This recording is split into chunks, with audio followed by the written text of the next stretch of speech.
3 o'clock Vegas time. That's right now. This is a massive market catalyst, particularly after a labor market print or any macro data that's released on Thursday or Friday the week before.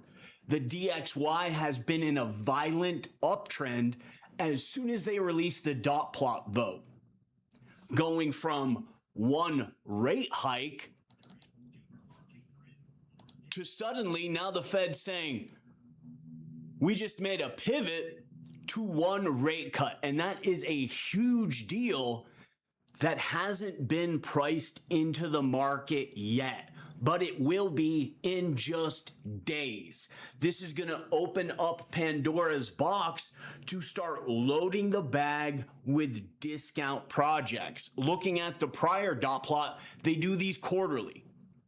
Notice all these votes were dripping down into 2.5, 3, 3.5. Stephen Moran, super dovish. Fast forward to now, and we can see as clear as day, all these votes started percolating upwards, going in the wrong direction. Even Stephen Moran, who's the most bullish of everybody, all of these prints trickling downwards. And now, whoa, there's Stephen Moran, the most dovish guy in the entire Fed. He was really rallying to be Trump's right-hand guy to take over for Powell.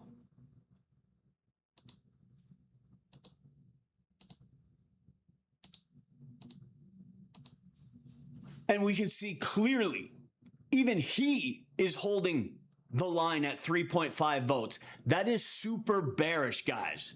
That's a problem specifically for altcoins that's going to get priced in. And this is an opportunity for everybody's that's been preparing. Of course, right now, a lot of our members very interested in Velvet. This was our target swing trade over last week. We've got multiple posts inside VIP. Load up on Velvet, load up on Velvet. This was originally put on a watch list back in October when the government shutdown first happened. It's important that we highlight our original trading plan for Velvet because it shows an additional bullish catalyst. And that being as the government reopens. Now, this is going to tie into this up and coming FOMC minutes. As the government reopens, there's going to be this huge repricing event that we saw in April of this year. So we put together a watch list of projects, a lot of them connected to RWA, including Velvet. This handles RWA projects on chains. They do tokenized stocks. They even do IPOs like SpaceX. So our original trading plan was like, yo, these guys are holding so many bonds, so many T-bills. Once the government reopens, this is going to start to rocket to the upside. And we can see, as we theorized, with the DXY reopening showing strength in that sector, almost the anti-crypto sector, treasury bonds, this is still bullish specifically for Velvet.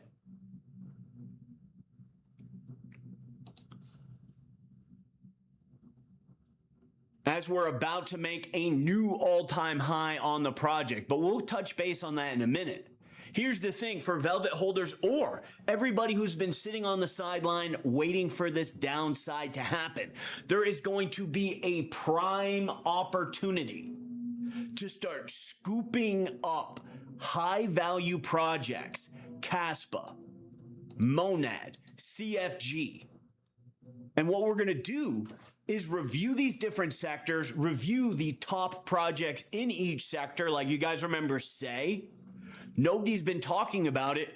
Recently, one of the Say DeFi trading platforms, remember in yesterday's live stream, we were talking about Lab, Magma. Magma runs on Sui. It's a DeFi trading platform. Sui's been dead in the water with even a new all-time low.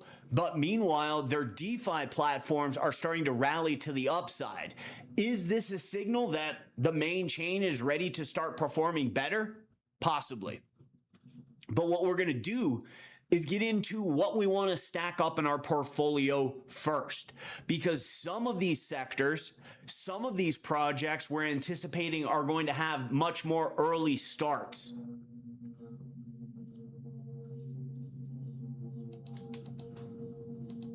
First, let's talk about bond yield. This is so important, and right now, it's one of the massive catalysts across the market. Michael Saylor, what did he do? Legendary decision, guys. The never sell your Bitcoin guy goes out and he sells his Bitcoin. What's he selling it for? To buy US bonds. And this is really the entire structure of the financial system. What our personal outlook on it is, how we get such insight into when to buy by using jobs, data, FOMC meetings, FOMC minutes. Everybody in the Kaspa community, they already realize, okay, there's definitely something going on here. If each time they hold an FOMC meeting, we get these massive springs to the upside. The banking sector, the Morgan Stanleys, the Black Rocks of the world, when you offer these guys elevated bond yield, they are gonna take it. There's no question about it. It's just fueled by greed. Is Morgan Stanley and BlackRock looking to get all of their shareholders an extra point or two every quarter? Absolutely. It's just mandatory. It's not a secret handshake. They're not like quietly trying to rip off retail. Greed fuels this entire market, and they have so much money. They are the banking system. They are the insurance policies. They're at the top of the food chain. So what this allows them to do, dating back to, like, let's say Faulkner. This is the 1980s, why the boomers made so much money. Look at how much yield you could get on a bond. So when Faulkner takes office in 1979, you put $1 million in the bond market for 10 years. With all that compound interest, you're walking away with $2.5, $2.7 million. Tax-free, guaranteed, zero risk. There's no risk. Meanwhile, what's happening for these big dogs at the top of the food chain, while they're absorbing money out of stocks, out of crypto, into the bond market, US treasuries, housing markets crumble. Stock market crashes. Retail, they start entering poverty. Now there's no jobs. Suddenly, all of a sudden, they turn around, start pulling money out of bonds and injecting it back into the economy, and they end up owning the world. They're just buying up everything, and they get super wealthy doing that. This is part of Satoshi's design with Bitcoin, synchronized to the Fed's 4-year halving. Now, it's a common belief Bitcoin is ready for another leg down to the 50, 40, even 30K range. And we're anticipating it's going to be this FOMC minutes that sets in stone, in writing, that this bond yields are going to be higher. Remember that dot plot vote, they're planning on voting to hike rates, and that pivoted from a cut. So it's pure greed. And that money is coming right out of crypto first. That's why crypto is so reactive to this stuff. Just absorbing it from crypto, going into the treasury market, and then later it'll rotate back in as the Fed builds their balance sheet. Just to show you how to the day, to the dollar, your bond yield is. November 17th.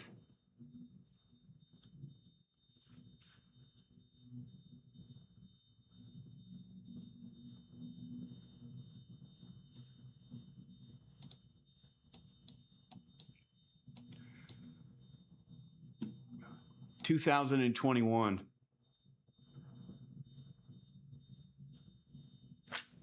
I digress. Let's go with quantitative tightening, another great example. Right at the top of the cycle last year, the Fed instantly pivots. This is just this exact same chart showing quantitative easing, quantitative tightening. the Fed starts to pivot out of building their balance sheet, and it's just downhill as soon as they give that signal. The correlation is hand in glove. So as the Fed announces this official rate hike, it's just going to be Geronimo for the altcoin market. And that's happening exactly at the FOMC meeting. The last time they did this was right here. There's your September 17th dot plot reduction. They were planning on hiking rates a bunch. The minutes come out, tanks the market. Similar here, and then all the way back here. Minutes come out, tanks the market. So we have another setup just like this about to take place.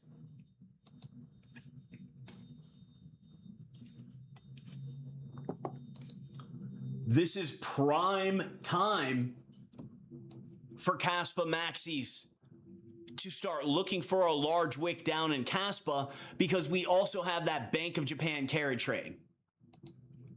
As we can see, each one of these red emojis with the Bank of Japan flag, these continuously cause downside in Kaspa. We just had one while they did this rate cut setup. So the market rug is already set up.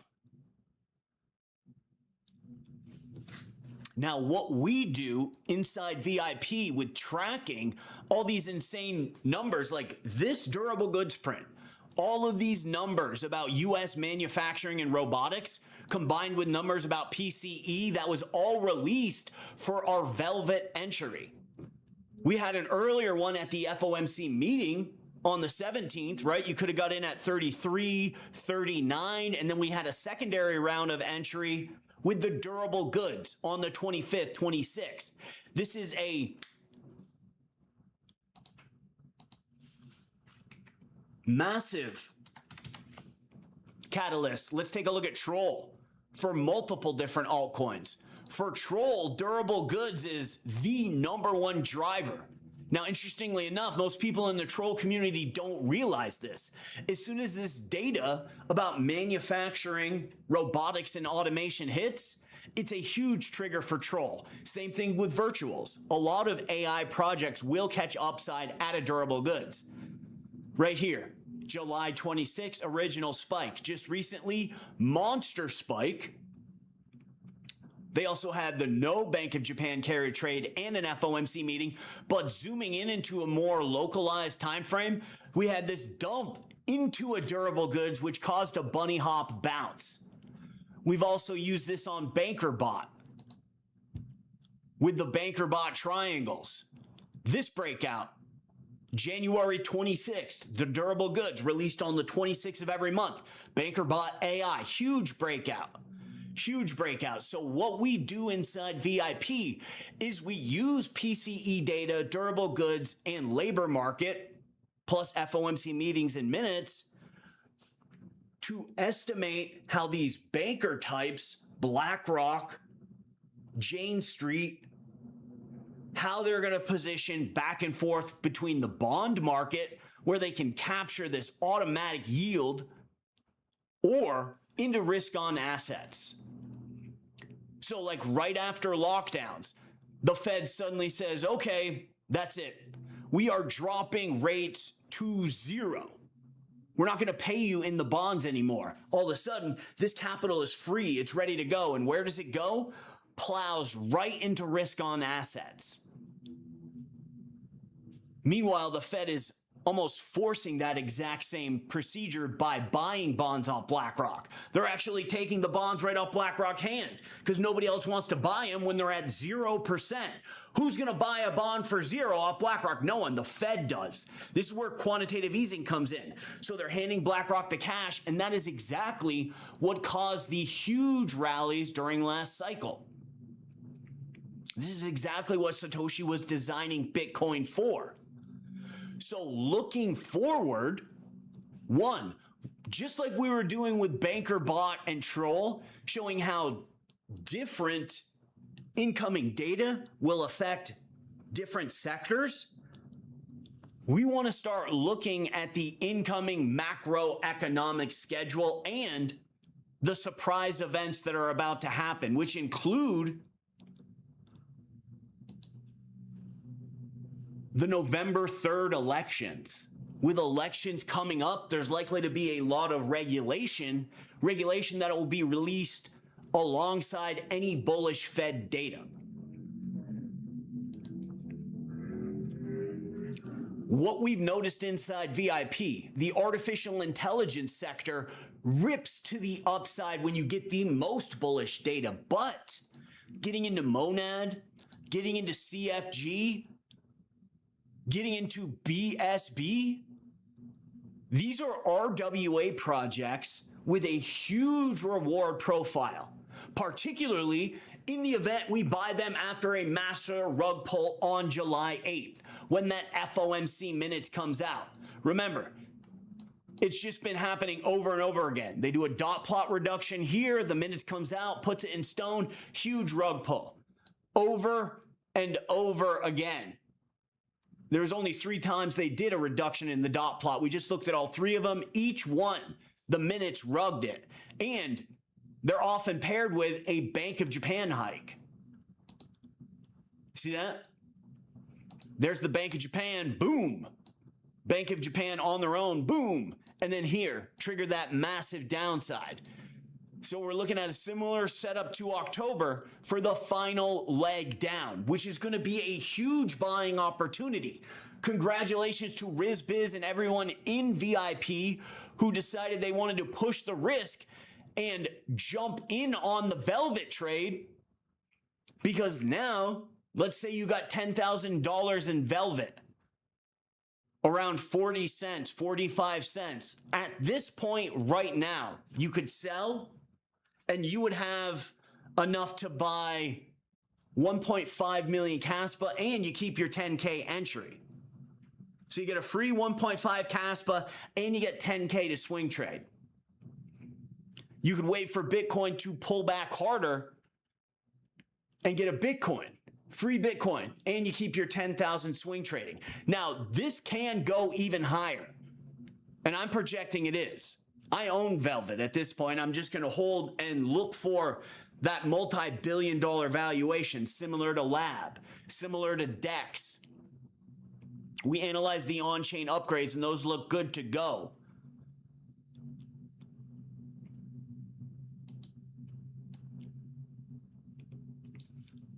Yeah, so for Kaspa, Bank of Japan carry trade, very bearish, and there's a reason logically. Kaspa's initial bullish factor was from that unlock.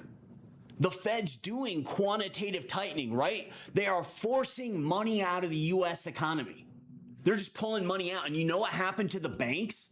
The banks are going, Mayday, Mayday. Dude, we're going to have a bank run if you don't stop it. Like, the whole system's going to implode. So the Fed goes, okay, we're going to go ahead and do 30 days of quantitative easing. Now, the Fed, they're kind of feeling this out, right? They're feeling it out as they go. And they did 30, 60 days of quantitative easing of long-term bonds. Very bullish for Kaspa. And that was the trigger that started the altcoin upside. Not only in altcoins, but look at Coinbase, or PLTR is a better example. Take a look at Palantir stock. This was a really popular stock back in 2021. Then all of a sudden people start talking and they're like, oh yeah, Palantir's no good. Big deal. They got those government contracts. It was all from the Fed. Look what happens when they do that liquidity injection. Exact same catalyst that started the upside in Kaspa and the entire altcoin market. Right? That's like back here, April. And it just so happens that's what rocketed PLTR from 8 to 20. You see how this works? It's all the Fed. It's all the Fed. So tracking the Fed data gives us an edge. Looking in locally in the stock market, HIMS, right? We can do this with HIMS. It's been Jobs report on March 6th. Surprise low inflation PPI. It's always these macro catalysts. People always think earning reports, that's what they're widely trained to do with stocks. It's actually the Fed data. The Fed data will take you to the next level. I learned this all from Roaring Kitty. They did a whole movie about how epic this guy was, and all they talked about was the short positions. Just like everybody with Kaspa, like, oh yeah, I see the value in Kaspa, Satoshi's design. The short positions in GameStop attracted a lot of people to Roaring Kitty's group. He was like the top GameStop group, and he's like, all these short positions on GameStop, once the Fed liquidity hits the market, they're going to all get squeezed out. It's going to go banana zone. They never really talk about that in the movie or the media coverage. It's a bit too advanced. So with our gem hunting guide, which we'll be releasing a draft of how we're constantly connecting with these top running projects, like Bio was the big breakout during the last FOMC meeting. You guys remember Bio? Huge performance.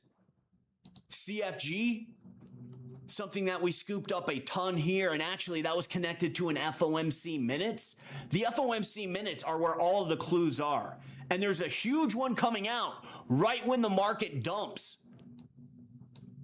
This one was released in December. You remember April, right? The Fed's printing all this money for April. That was River's original breakout, was when this December 10th thing, they're talking about April will restore the liquidity from the government shutdown in April by buying T-bills. Once the minutes came out and put that in writing for River, that's when River broke out. We're basically looking at the inverse of that with this market rug. Just like River, oh, we're buying T-bills, right? Here's the meeting.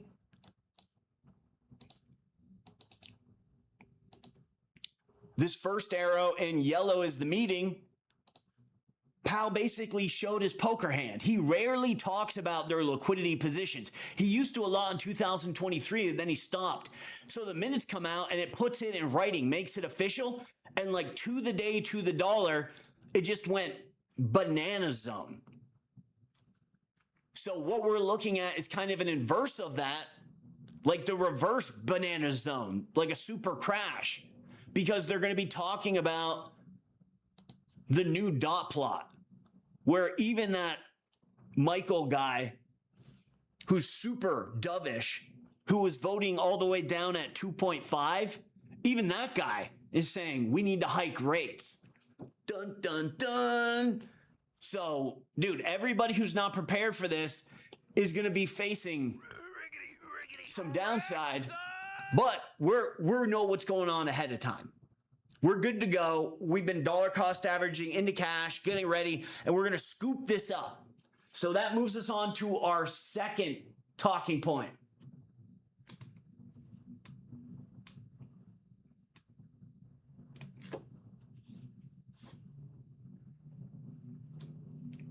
Thank you guys for the compliments on VIP, but I can assure you that I'm standing on the shoulder of giants here. I personally have gone to all of these huge inside the Vegas casinos. They rent out showrooms and they do these huge presentations. They give you a free laptop and they get you to sign up to their how to trade course. I've done all of these. I have joined gazillions of VIP groups just looking to extract any knowledge. And we're standing on the shoulders of giants today. This is the best solution that we found. And of course, we've modified it. We've tailored it. And this gem hunting guide, that's only going to be up for limited access. It's going to be a first draft. And then what we'll do later is for people who like caught the velvet and they're like, wow, I just made a ton of money in this VIP group that only costs like $40 a month. You know what? I'm going to buy Jesse's full market and gem hunt analysis course, which will include how to open a crypto trading or crypto mining LLC, working with the bank, how to set up like a growing business around crypto, which I have experience with. So I can give you a lot of talking points and just show you what's coming up ahead, save you a lot of time and trouble. So that'll be a huge high value item. And as we anticipated, what's the DXY doing? The DXY has been open for 20 minutes now, right? It is Sunday, right? Yeah, it's Sunday. The DXY hasn't even moved. Okay. That's strange. But we're projecting continued upside. And we're about to make a new all-time high here. But we'll touch base on Velvet in a second. Let's talk about projects that we can get when this huge rug breaks down. And I want to keep one thing in mind, which is our wait time, because there are some projects that are anticipated to have a faster market reaction. Meanwhile, there's other projects, like Bitcoin's a prime example, that are going to be more slow starters. Now, there's nothing wrong with planting that seed, that HODL value seed. You remember the whole April thing inside the FOMC minutes. By the way, this minutes is going to be enormous. So in the original Velvet trading plan,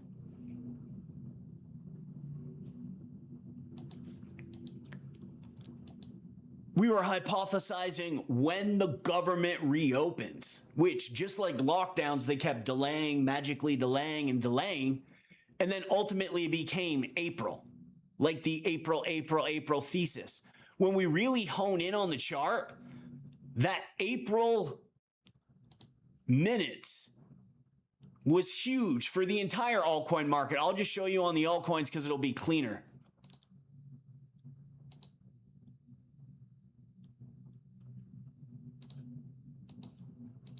So remember on April, right around then, similar to how now we're putting on the thumbnails June 9th, we were saying in every video, April 8th, there's going to be like a big pivot. There was that oil trade and there was those headlines, right? And everyone was talking about, oh, something suspect just happened on Wall Street. All these oil traders made all this money with a ceasefire in the Strait of Hormuz. What was actually happening was the FOMC minutes was connecting, verifying in writing the April liquidity storage, which is huge. And obviously the White House knows that and they're playing off of that. We see the exact same thing at the other April 8th market bottom. They did ceasefires with Ukraine here and here.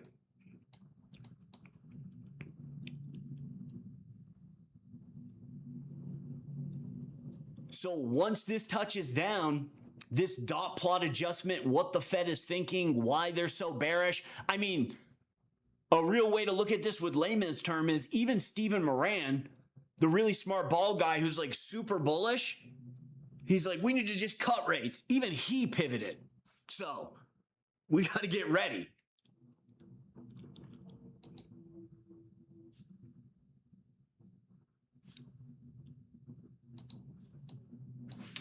Particular sectors that are ready to recover faster and see upside sooner, for one, new listings. Why?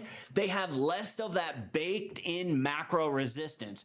A great example, CFG, because CFG has already flipped that prehistoric macro resistance. Let's get a good elongated chart.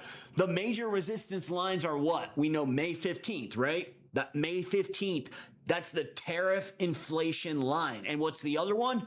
October 10th. That was the prior time, October 10th, right? That's that huge rug to the downside. So with CFG as an example, and I'll pull up another example to compare. The October 10th and May 15th trend lines have already been surpassed. We're actually on top of them. Plus, we got the signal from inside the FOMC minutes to buy April. Kind of like the signal in River when they said, oh, we're going to be doing all these T-bill repurchases. There was a signal in the FOMC minutes saying the credit market was booming. What does CFG do?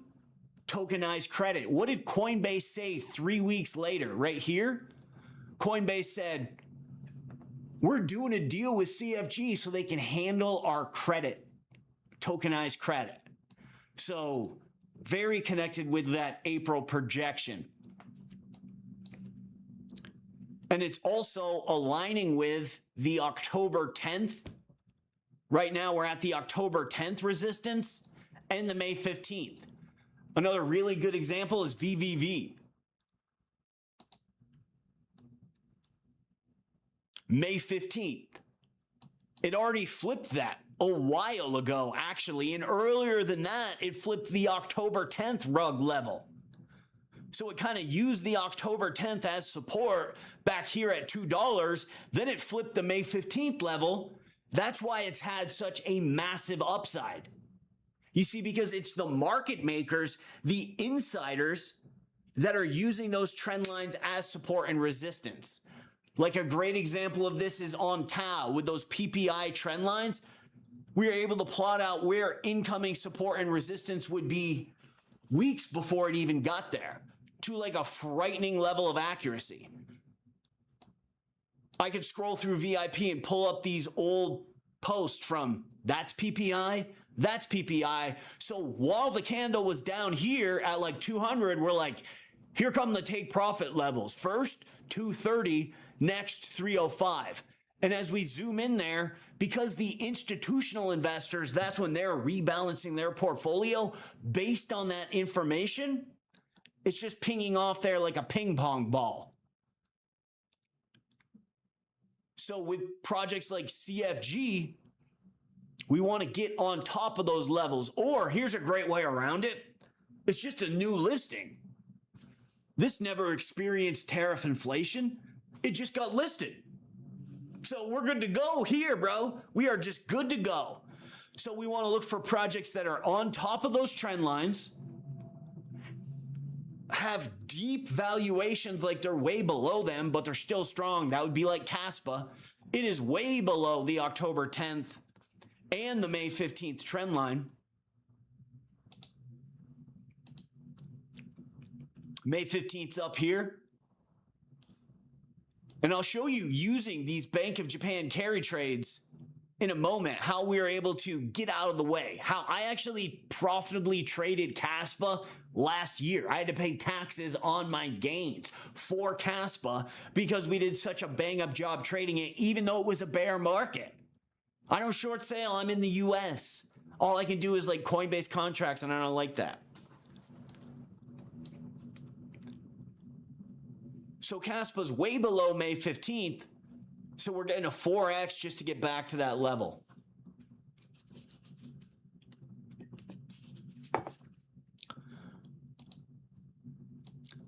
So the Bank of Japan carry trade, the last time we traded one of these, and everybody thought we were on Goofy Street. All of our colleagues that were making content were like, here we go, monster bull run about to happen. Remember Q1 of 2025? We sold our bag. Sell the bag, and a lot of back and forth with VIP members that were trying to convince me I was nuts. That's part of when we do this gem hunting first draft, and then later as the bull market approaches, we'll have an additional kind of market constitution, the deep gem hunting guide, my day-to-day process, what I do every day, everything I check. I have a checklist so I don't miss anything. And just the whole market outlook. And what we'll do is we'll just go back to pre-COVID era, and we'll just walk through target projects, and I'll show you so you fully understand. When the Fed does this, this happens here to the bonds, and then we see this in altcoins, and just walk you through it. So you just like monster information, and you'll be kind of like Neo in the Matrix. We'll just upload this stuff into you so you can pick up on more rapidly. So we're like, hey, the Bank of Japan has announced a rate hike on December 20th, 2024. We're like, get down. And we're projecting this is going to hit at the January 28th meeting. Plus, in that FOMC minutes, kind of like that other one that said April, April, April, the Fed was complaining about tariffs because Trump just won. And they're like, well, that's going to ruin our whole inflation deal. So they did the dot plot vote, which they just did. And then the bigger trigger was the BOJ, which happened on January 27th, just 45 days later. We're like, dude, the Bank of Japan just hiked rates exactly like we projected. And now we're like, it's over. And what we put together was we got to sit on our hands for 120 days. Counterintuitive for a content creator to tell people not to trade for 120 days, but our entire concept is just getting it so accurate that we don't need to fit the mold. There's 120 days later. Boom. Market bottom. Boom. Like, that's crystal ball creepy. Creepy level prediction. And so what we're seeing right now is that's all happening again. Like next week on the 8th of July. Huge crash. So let's take a look at, now that we just reviewed some historic Fed data, what's coming in? What do we got on the calendar? This is a big one. The November 3rd midterms. You know what else is big? The possibility that they can hike rates in the US. This Bank of Japan carry trade downside, that could be the beginning of a deep and on-lasting recessionary type bull run. It can all happen. Now, we have the data task force thing, which is another high value piece of information that we'll be covering for VIP members in written format with all the links. So we're fully on top of this. And we need to track this in real time, guys, because as soon as these guys do something, it can change the whole market. Now, we're anticipating this is the Fed and the White House's secret weapon to pivot everything bullish, because all they have to do is prove everybody right. What does everybody say? Oh, the jobs report's wrong. They're just pumping up the data. We actually think the labor market's in trouble and we're in stagflation, right? All they have to do is come up with a new way to count these numbers, the ones that we track in VIP to get our large market model, to get all these accurate call outs. Like, we used this complex data simplified in a sliding scale to get an entry on Velvet at 45 cents, between 45 and 60 cent range, depending on how conservative you are. Now it's at $2. So it's my opinion, and it kind of makes sense. They're using that as their Uno card. They can suddenly flip everything from bearish into bullish, change the whole thing because they can change the way they count the data, right? Like, that's like one of the best ways to get out of stagflation possible. We'll just change the numbers. Okay. That can be paired with the Middle East. This whole time, there's global liquidity. Now, we've experimented with studying the Bank of England, Bank of Australia, and their impact on altcoins. It's only the Bank of Japan. And this is something completely separate, that there's tons of other content creators that do full like stick animation videos about just breaking it down. Basically, these big dogs like Jane Street, as soon as the Fed releases all that money from their quantitative easing, they run down to the Bank of Japan. They're ultimately shorting the yen, borrowing for almost nothing. So they're leveraging up and then coming back and investing in US assets. So they're shorting the yen, borrowing a tons of money. It's a super bullish thing that these big dogs do. Remember, they're hungry. They'll jump on a couple percentage points in bond yields. It's all fueled by greed. This is why, in my opinion, because of the Bank of Japan, this was a great time to take that capital that the Fed gave them and then roll into Japan and leverage it and buy Kaspa. This is at the exact same time BlackRock and Marathon Digital were building these secret mining facilities. And this is also in tune with a larger vision of our gem hunting tactic. that we use. Like for Velvet, more parabolic, we can see insider buying, right? We can see insider buying here during this liquidity. Kaspa was the top performing asset. Like on bio, suddenly inflation, surprise, surprise, pivots bullish. What do the institutions go for? They went for bio. And typically what will happen is there'll be a news release around there to kind of hide the true driving force. If you interview 99% of the bio community, they'll try to correlate this with some deal, some strategic partnership that took place around that time. We know what's really going on. So that's a signal insiders like this. So then Bank of Japan doesn't hike rates. Powell gives his final FOMC meeting, which was bullish. And the durable goods that morning, which remember target AI, like we showed with Banker Bot and Troll. So that's the signal there.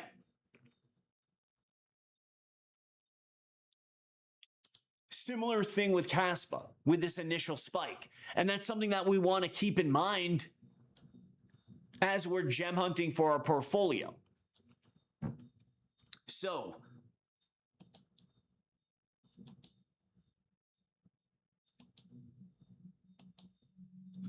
the Fed already has in writing, in the event they get 2 consecutive jobs reports that show declining labor market, that they'll go ahead and they'll adjust policy, which means rate cutting, which means increasing quantitative easing.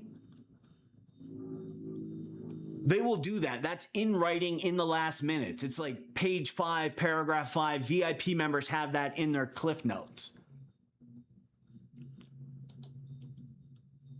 And then, of course, inflation. And we can monitor the treasury auctions as well, which is something that we've proven useful in VIP. So there's a potential of something happening around the midterms. The Conservative Party did a lot of promising to the crypto community, and they didn't deliver. So look for maybe regulation coming out in connection with anything bullish from the Fed. But there's also this catastrophic stagflation rate hike scenario.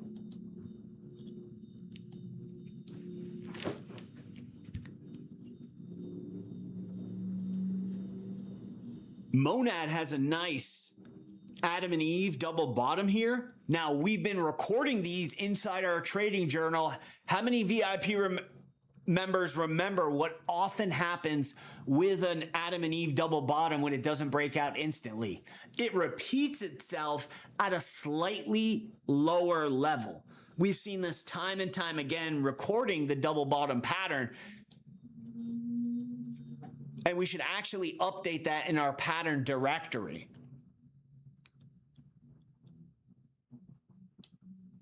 And this is something that we can do as we're waiting for the market to downside, is I can update the pattern directory for that double bottom. So MONAD, great project, huge fundamentals. We'll get another Adam and Eve at a lower level.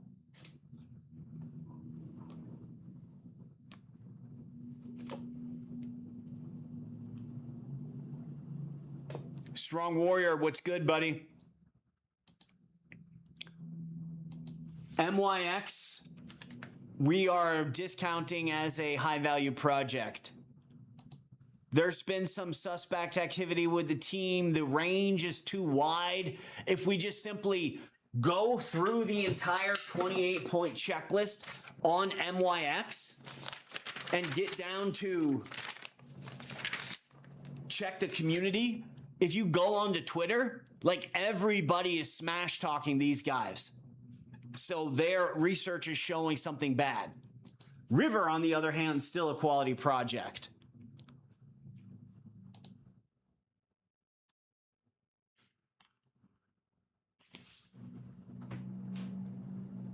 There's two ways to answer that question, because there's 2 ways to value buy. There's one, buying the discount,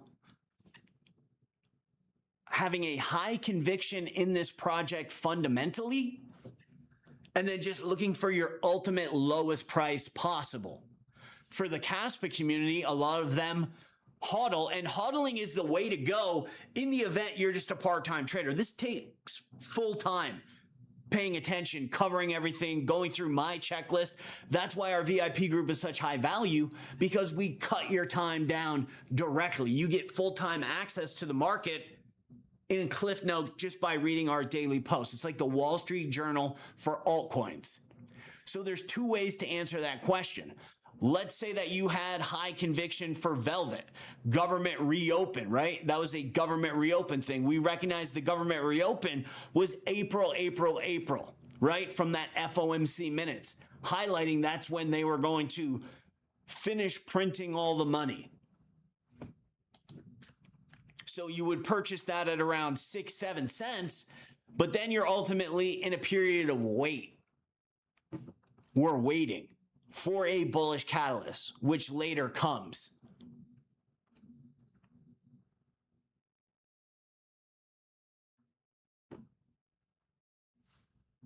Then there's the secondary approach, where we're waiting for breakout confirmation.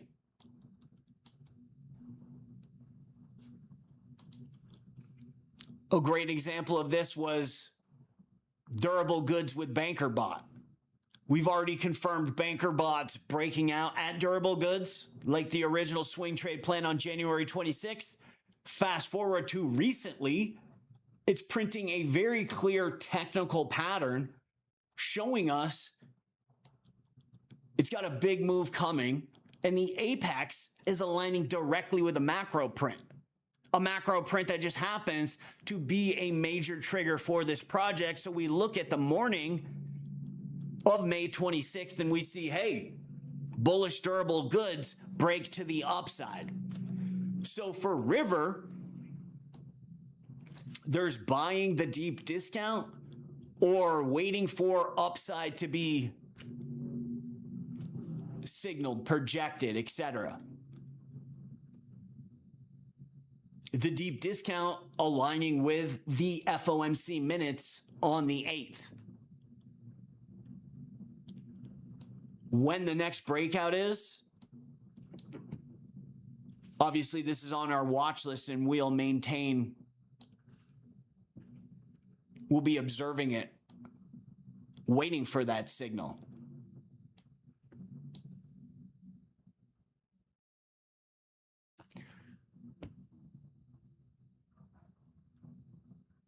While River does have a lot of hodl value, it doesn't look like it's going to break out anytime soon. There'll be other projects that start showing bullish signals after the downside unwinds. Oh yeah, so the DXY just reopened, and look what happened to Bitcoin. As bond yields are pulling capital out, it's taking it directly from Bitcoin. So Strong Warrior and everybody who's been patiently waiting on the sidelines. For one, we're going to start to pivot more towards long-term hodl as the bottom gets closer, as Bitcoin starts to capitulate. Two, this is going to be like they're dropping a bomb on the crypto market, or really just pulling the plug on a drain. Once Bitcoin loses this whole 60K range, drops down to 50K, the whole market's going to be in free fall. So we're going to have to wait for that to happen and then start to, for one, read the FOMC minutes. There might be clues inside that document, as we've seen previously, that show us what sector or projects are ready to rally. Obviously, with River, with the April, right?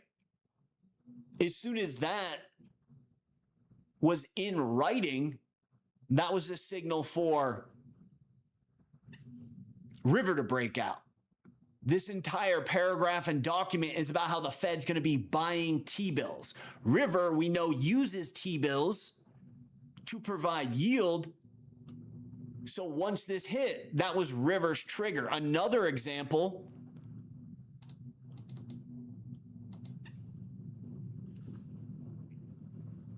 is in the April minutes, April 8th results.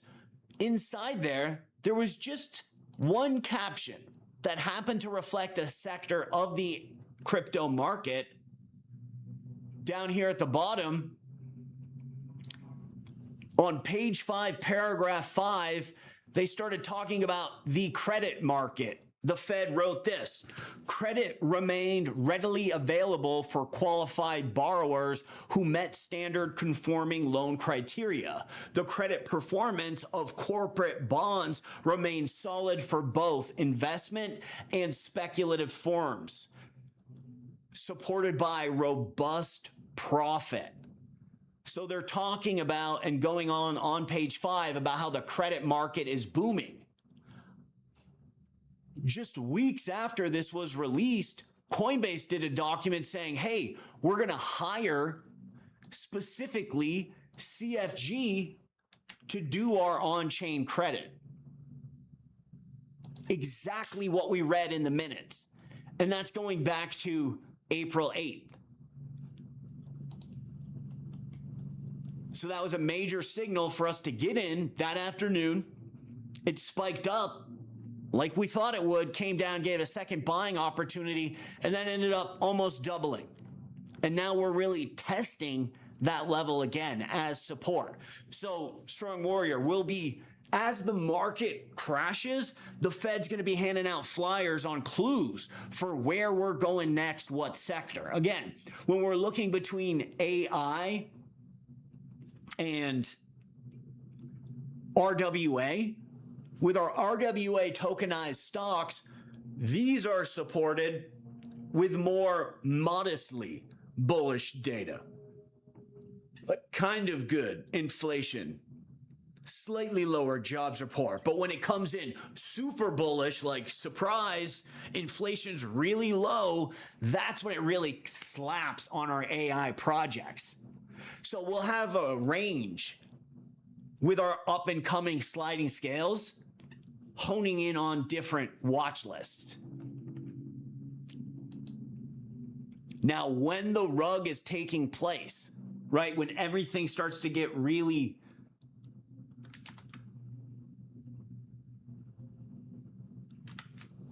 bearish, sticking with high quality projects is good.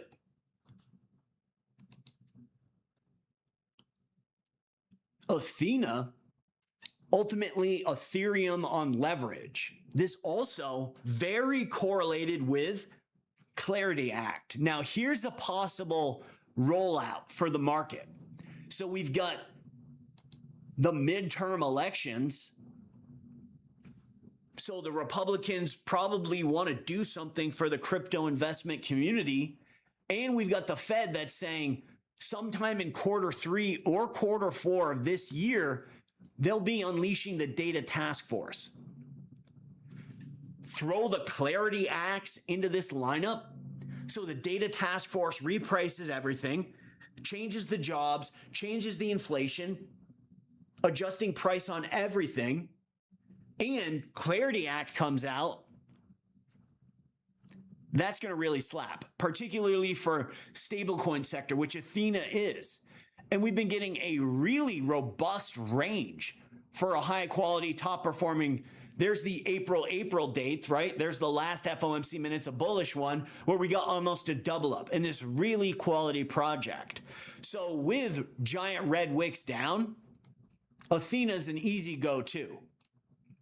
HODL value and strong double up bounce that can be magnified over the next 90, 120 day trading period. Realistically, we are looking at a potential another entire leg down. Let's just look at the prior market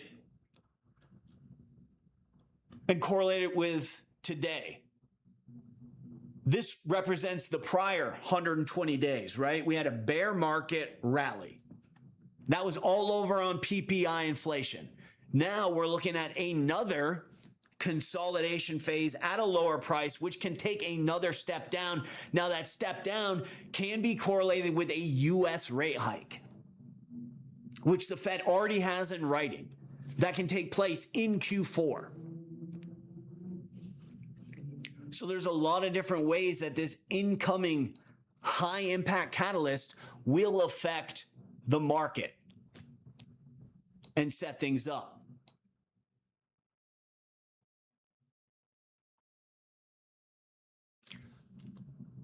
Strong Warrior, you're in the right sectors with River and MYX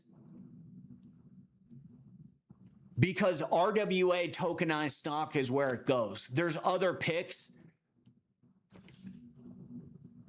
that are anticipated to have stronger upside, faster upside too, which we want to target. It's easy to just buy and hold Kaspa and wait. The more involved with the market we get, the more we want to lead into rapid gains.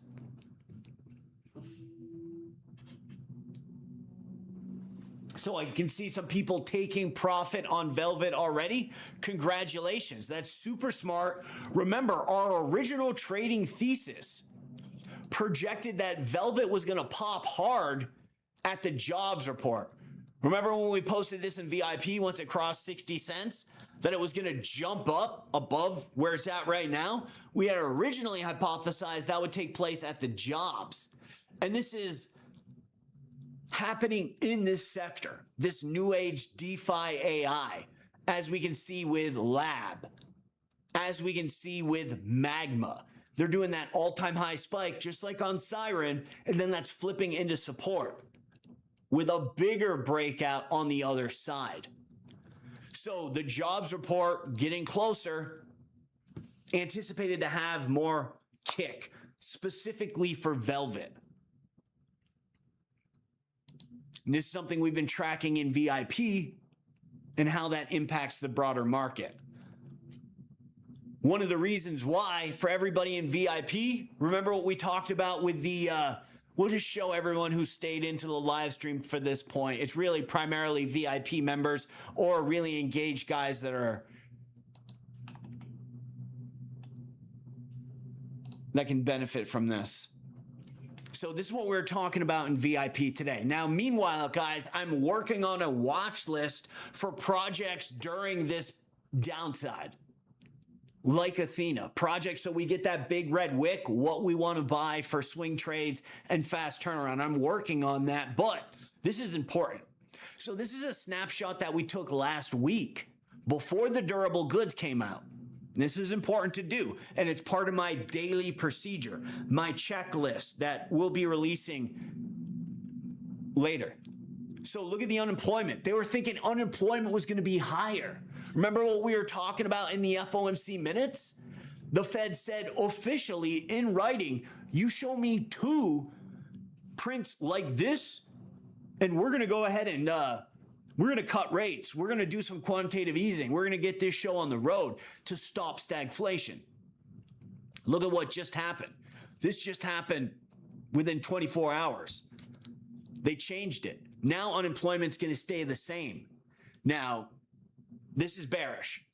This is why, even though we had a really bullish durable goods, when the market closed on Thursday, doesn't matter.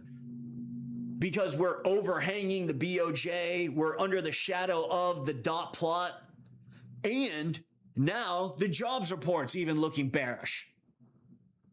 So that can start an unwind a little bit earlier. And then it'll just get even emphasized stronger when the minutes releases. We could lose 58,000 at the jobs report easily.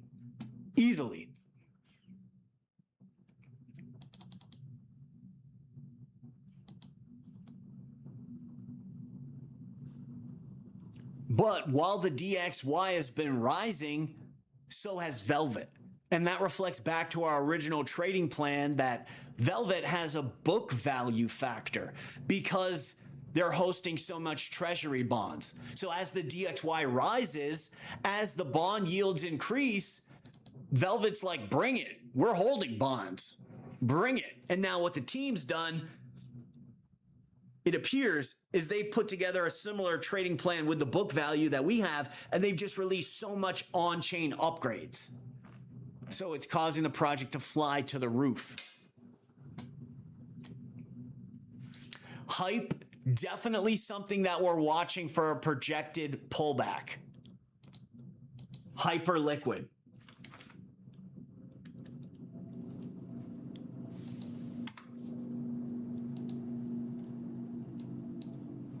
Major support. Let me see if I can get a really fleshed out chart here. The major support is key, that macro support. Like we talked about earlier with TAO, right? How PPI, we had this set up weeks before when price was still down here. We knew we had in multiple posts target levels of support and resistance and take profit because we are leverage trading this bad boy. 240 and 300 because those are the PPI prints. This is when the big players adjust their portfolio. And we're on them, man. We are on them. So look what happened. Boom, it just totally stuck to it. Very similar to that. Double top. That's a double top, guys. And it's aligning with some macro events. That's the labor market downside. Probably based on consensus, how it came out 24 hours before the labor market. You remember that? Right on the 5th, everything dumped before the jobs report. When it gets bullish, we'll see that in the inverse. Before something really big happens, like a bullish inflation or a bullish meeting, it'll ramp up before.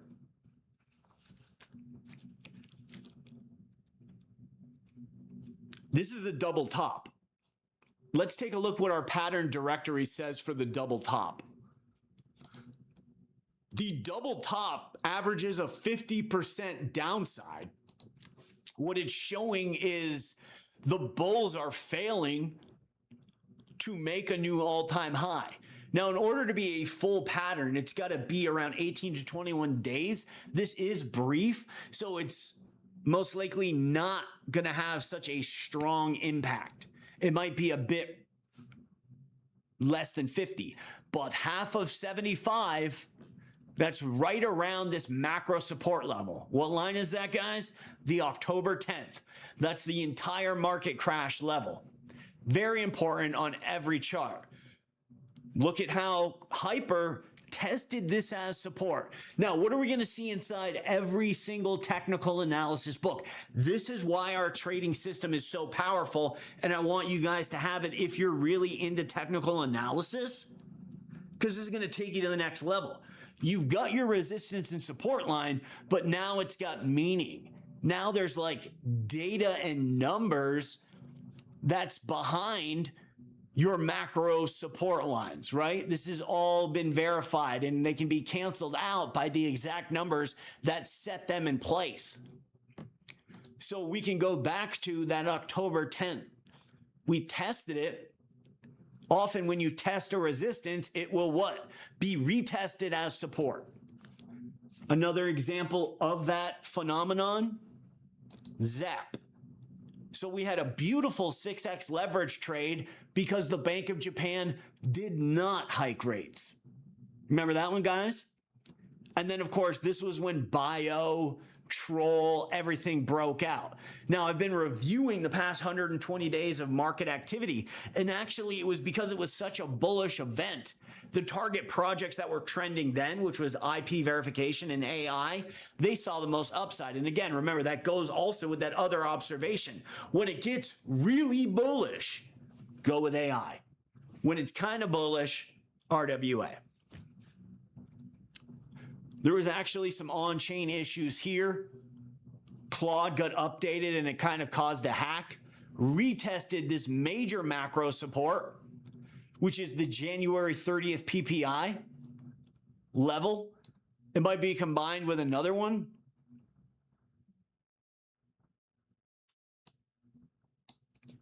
So we're looking at a target 305 during this downside. Zcash could even get lower. This could be a giant, you see that giant head and shoulders?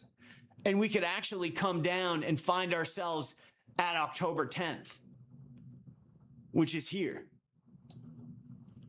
We could totally lose 300, come back down to 200 on Zcash. This is super bearish. We can all see that head and shoulders, right? This is showing the bulls trying to take control 3 times, failing each time.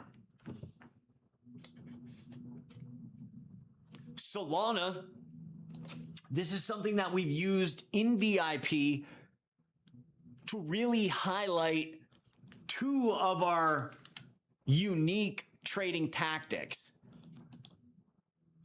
Unique trading tactic one, these macro levels. The other trading tactic that we uniquely do is that repeating trendline system.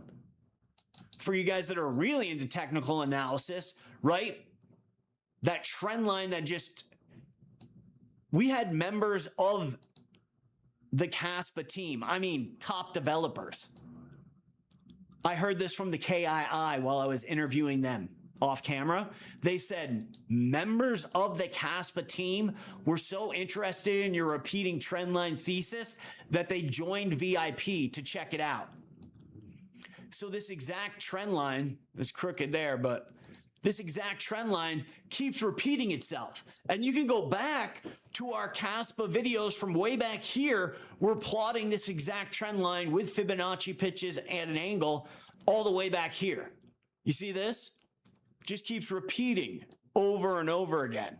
It's totally wild stuff. There's a giant one right here. And on TAO, same thing. Repeating trend line. Each time TAO breaks out of its repeating trend line, it's a jobs report. For Kaspa, it's an FOMC meeting, 100% of the time. Pretty wild. So with Solana, again, going back to our 2023 content, we were using this exact trend line that we later used to do this symmetrical triangle, which the Fed adjusted the rate plot right there. Therefore, the symmetrical triangle, it's a 50-50 pattern. Could go bullish, could go bearish, goes bullish. Now, we were using these angles again to find support and resistance on Solana. So when Solana was around $100, we were saying, okay, it's going to drop down to this lower level correlated with this really bullish FOMC minutes. This is right around the time when Kaspa first 10x'd that Halloween breakout. Right? We're talking back here. That's Halloween. So really bullish for markets. That's Halloween directly. So what Solana's been using as support is kind of that range of the FOMC minutes. When this downside takes place, remember, pump fund, all these Solana meme coins, Solana DeFi, not happening anymore. My projection is we drop down to 45 all day. Now, this can be a big red wick with aggressive buyers. So you only have like a 6-hour opportunity to scoop it up. This can start consolidating around there or somewhere in between, but I'm definitely seeing 42, 45 on Solana. When you're mixing your bags for portfolio,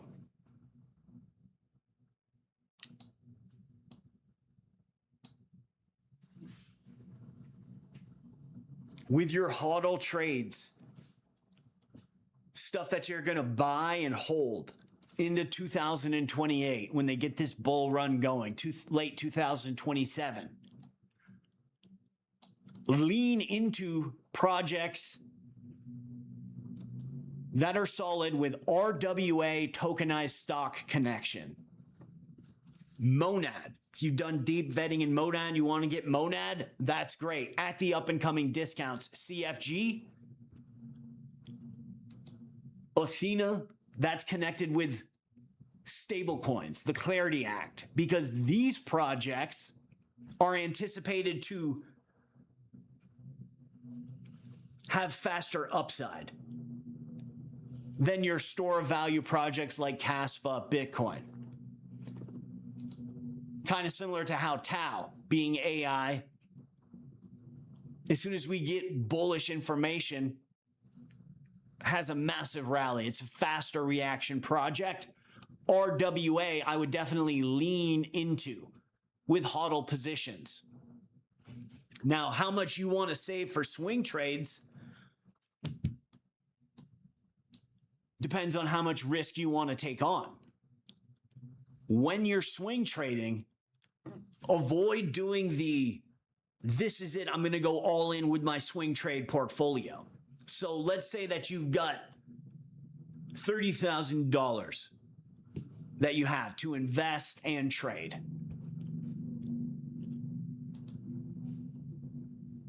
You're going to want to put 10, 15 into these HODL projects that'll have faster reaction time. 10, 15 into your Kaspa, Bitcoin, Ethereum.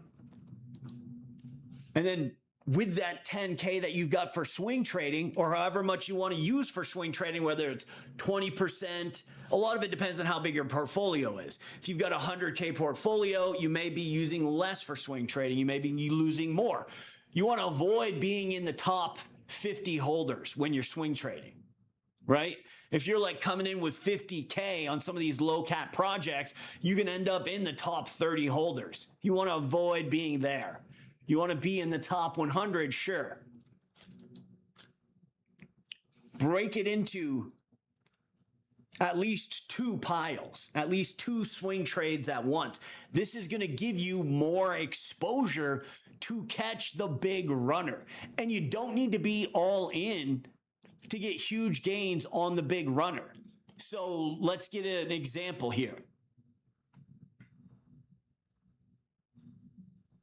Velvet, right?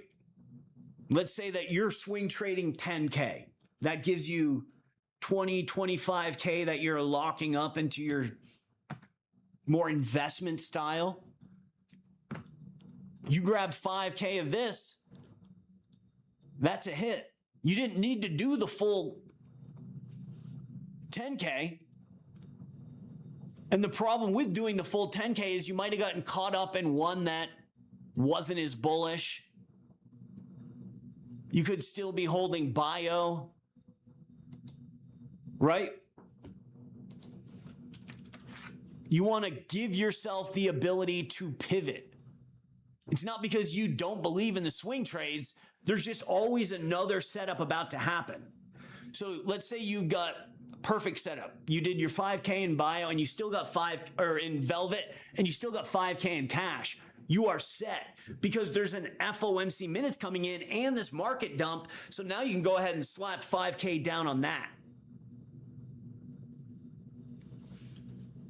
So you can stay nimble. There's always going to be a better setup coming out of nowhere. All of a sudden, the next siren, the next Velvet. Now, for timelines, you want to pick one trade every 45 days. There'll be one really good trade. Maybe 2. Jobs, PCE, durable goods, PCE. We're constantly inside VIP coming up with trading plans. A lot of time we're just putting it on the radar.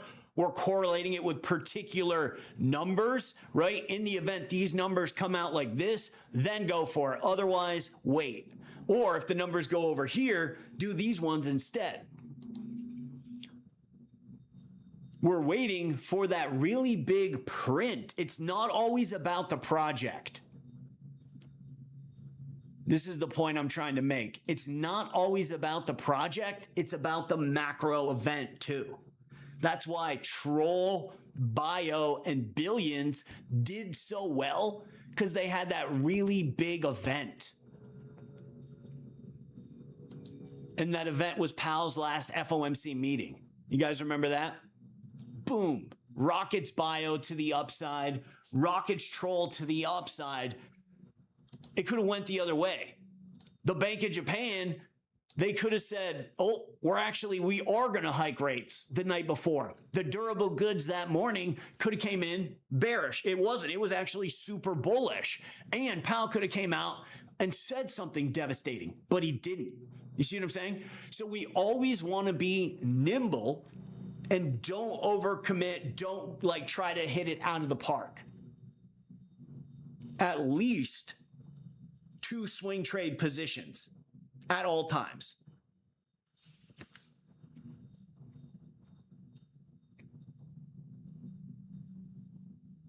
when you do a 5K position, you can also layer in, which is something that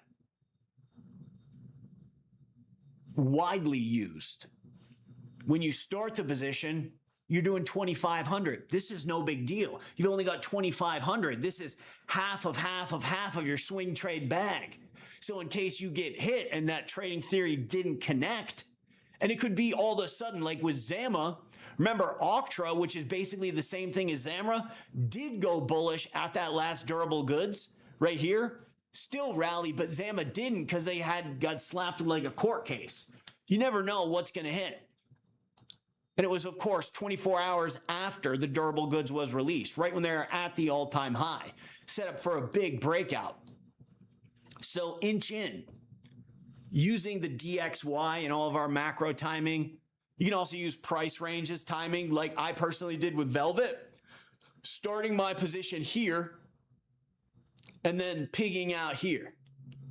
Could I have got a better position? Yeah, but I confirmed, protected capital, and we didn't go crazy. We didn't go all in. We still got a swing trade bag that we can jump on for this discount round.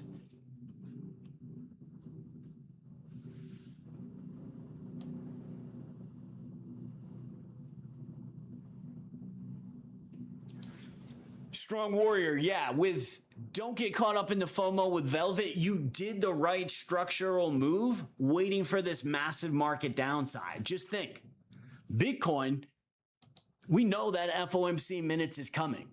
The Bank of Japan carry trade. The value that you're going to get, it's going to be huge. There's going to be the next round of relief rallies all set up. You're going to be good to go. It's water under the bridge. We've been seeing these in VIP again and again and again, like huge, like bankroll changers. All you need to do is slap, like if you got 30K, you drop 5K into this. At this point, you would have 20K, so you'd be almost doubled your bankroll, your whole bankroll. And if you layered in particularly, you really controlled the risk there, which is important because you want to stay at bat. You got to stay at bat, stay in the game, just like poker, right? Tournament poker, chip in a chair, chip in a chair.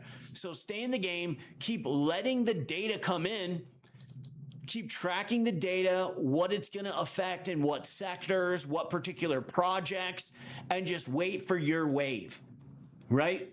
Don't force it. Wait for our wave. Our wave will come. We got this downside. That's a pretty good opportunity. And then we'll have all the information from the FOMC meeting. Eventually, boom, we're going to get hit with a wave. Here's one. The Fed task force. That'll be a huge repricing.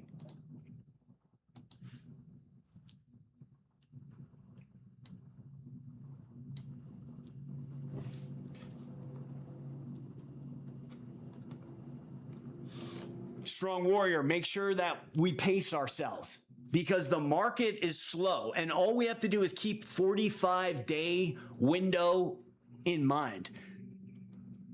The regular calendar's 30, but this rotation of FOMC meetings in minutes, this is every 45 days.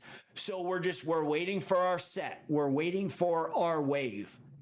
And within 45 days, we should get one. Looking at since February 6th,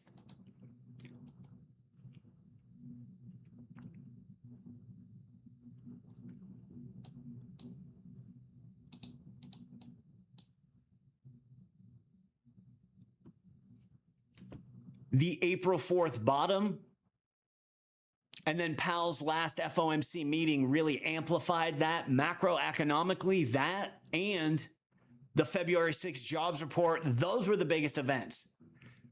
Also, there was a jobs report on March 6th. That was really big. That sent TAO flying. That sent Siren flying. Their original entry signals were here. And then we had that big April PPI change, which set up this next macroeconomic wave. So what we're getting here is a whole reset. And then we'll start getting new signals for what sectors and projects are going to go, and then a new whole wave of upside. So it's coming to us. There's a whole new setup. They're clearing the deck.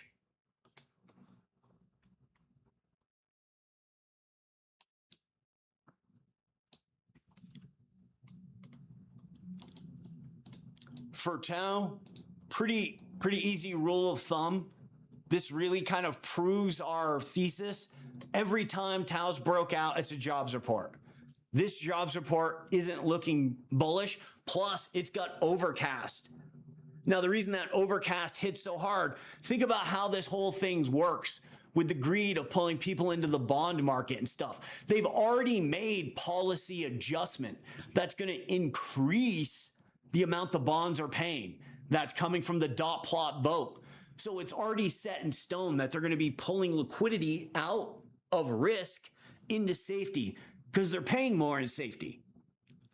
So whatever these prints are, they're just overcast by the dot plot vote. And that all needs to get repriced until we can start reevaluating the next setups. Zebek, similar to CFG, similar to River, is a trading plan that was derived from reading the FOMC minutes. Remember what we said inside of this, not this April one, but this one way back in December, right before the market crash. We were reading the FOMC minutes. This was before I started doing cliff notes for you guys of the FOMC minutes. Remember, my responsibility is transmuting to you the constitution of what's driving the institutional investors and how this whole system works, like the TAO jobs breakouts, the Kaspa FOMC meeting breakouts, the Bitcoin 4-year cycle, etc. So we've been improving by now, including summaries of the FOMC minutes. Back to Zebek. So inside those FOMC minutes, they were really talking about tariffs in the document by the Fed. So what we started doing was looking for projects that did supply chain management because they'd be correlated with upside on tariffs. We got Zebek. We also got WireX, which was actually, more bullish. Look at this. Everybody talks about Zebek, but actually this one was weird too. Just recently started upside, going from 10 to 5. But these are all supply chain management projects. Zebek is on top of the May 15th trend line. It's got a really unique setup. It's actually flipped the May 15th trend line, which is here, into support. And it was using it as support all along. We were able to get entries in here at 20. It had an upside rally, kind of like TAO, that really just resulted in nothing. So what I would say is it's going to come right back down and retest the May 15th trend line. Continue consolidation here. That would be my estimation. And that should hold. Tariffs, supply chain are bullish for this. The bullish catalyst. The Clarity Act might help this be more incorporated into the economy. Give this more upside in use case.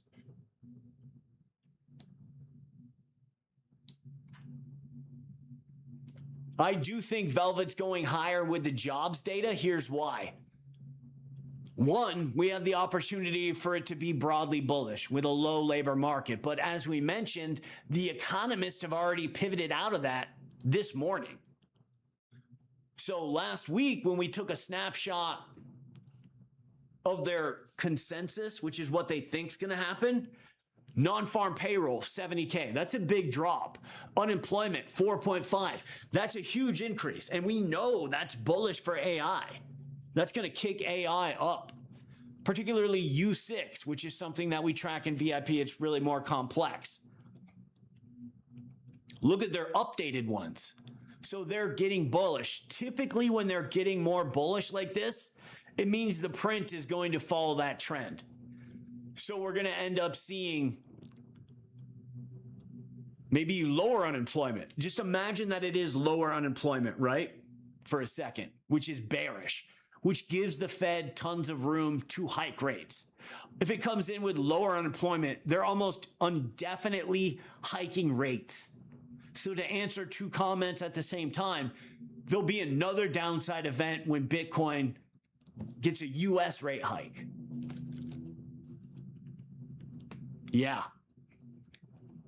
Velvet has been trending bullish with the DXY.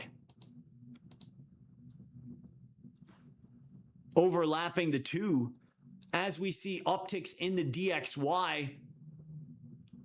Like, remember the entire market crashed at the jobs report like 48 hours before? Right? So on Bitcoin right here, the jobs report's coming and the whole market crashes, anticipating it's going to be bearish. The DXY had an uptrend.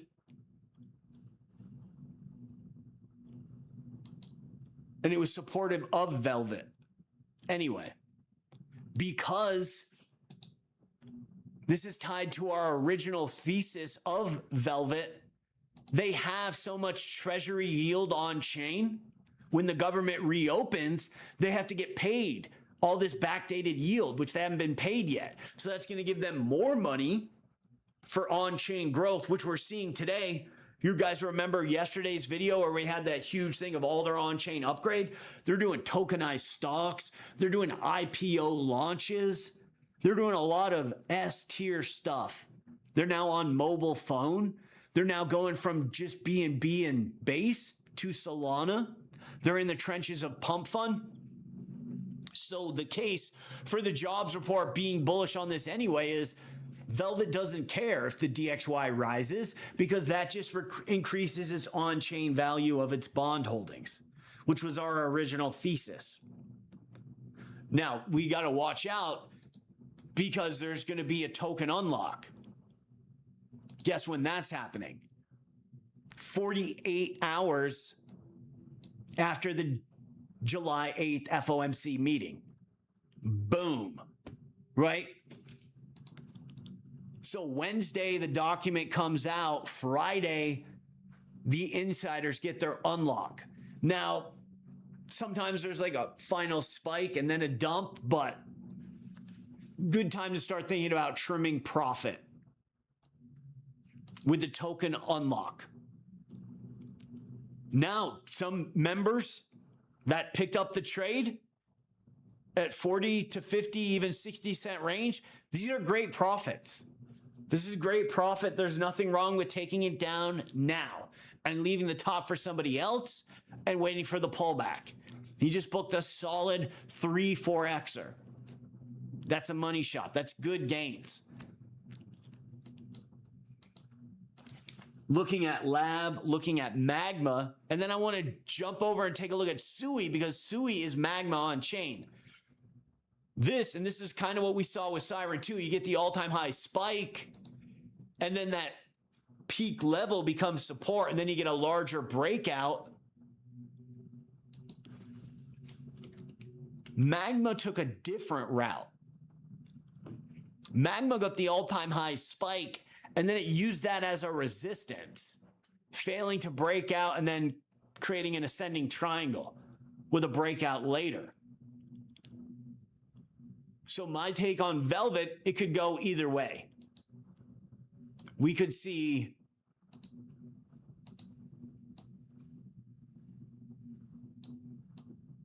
something like that.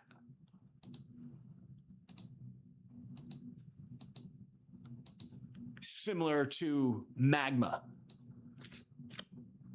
Magma, which is ultimately SUI on chain. SUI, a project everybody was like super bullish at. It's just been having immense downside. We really got to get the full chart to grasp it.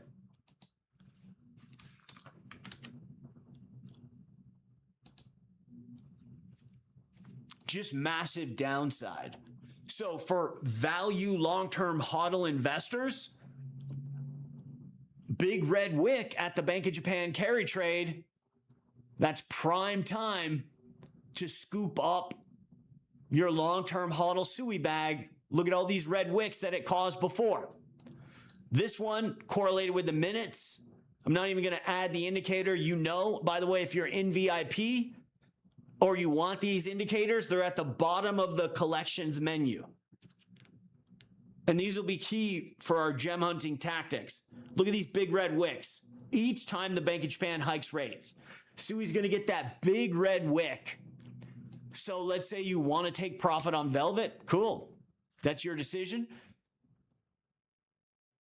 You're set anyway, because you got a big opportunity coming up with a big red wick in 2 weeks. And you can buy that and just get the recovery bounce, right? Take your 3-4x on Velvet and double that up again. Turn it into a 6-7x with something with long-term HODL value, less volatile like SUI. Classic multiplier trade.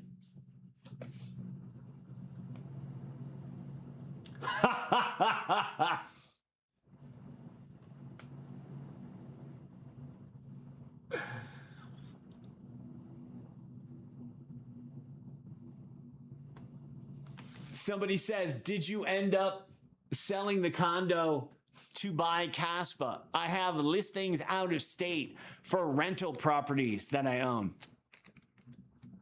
that aren't really that profitable to rotate into Coinbase stock, Circle, Kaspa, Bitcoin, long-term HODL projects instead of the real estate market. But the real estate market's really tame right now, so nobody's bought anything yet.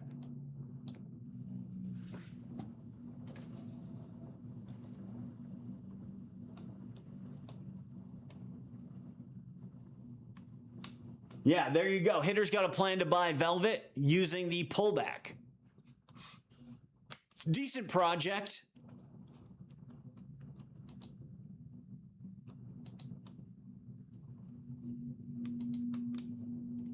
Depending on if in the event we get a breakout, and this kind of, it's one of two charts. And this is something that we actually have a video on specifically inside VIP with our classic pattern breakdowns.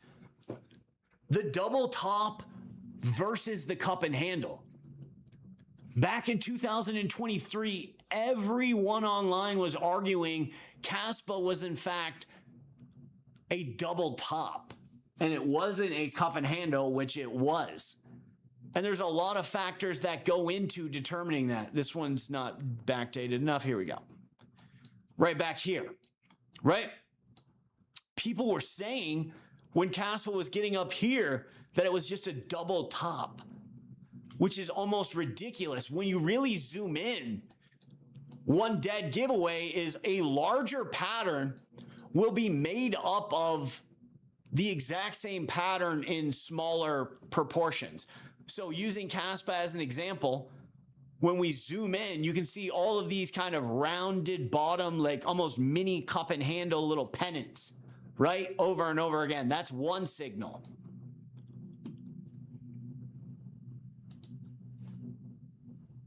In the event we get a clean break above, let's say $2 just to round it up, this has cup and handle aspects to it, even though it's way more violent and does kind of represent more of a double top setting.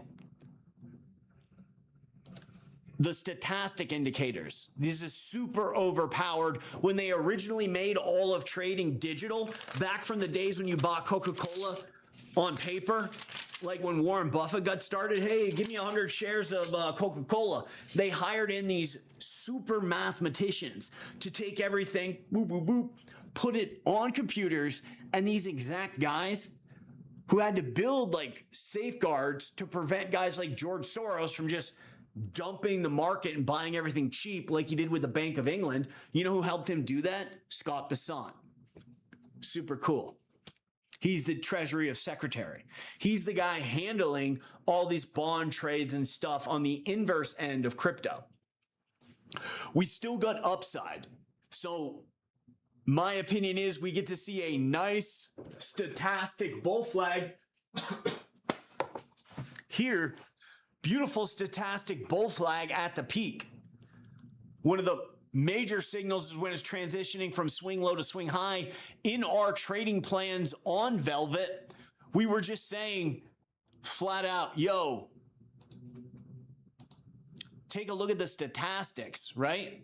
Full pullback, full oscillation. That's really good right before a macro event that's going to target that project, right? So when these numbers hit, combined with some light technical analysis, we know, like, to a certainty.